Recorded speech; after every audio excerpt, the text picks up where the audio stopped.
Lagos state government don't carry up to 40 people go court. Dem say they arrest them because them catch them when them they throw away dirty for roadside, gutter, and other places where government no approve within the last 24 months. And Commissioner for Environment and Water Resources, Tokunbo Wahab, talked this for interview on Wednesday. Him also talks say because people already they complain of plenty dirty where tall like mountain for roadside for some parts of the state, and the question then they ask be say whether waste managers they do their best at all.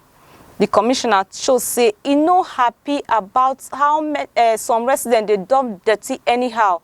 He asks why people go carry dirty from house, go pour am for road and gutters. You want make the gutter block? He even talks say sometimes you go see people wey get fine motor where they very expensive, can't stop for one place, open their motor, or then carry the dirty, dump am for roadside.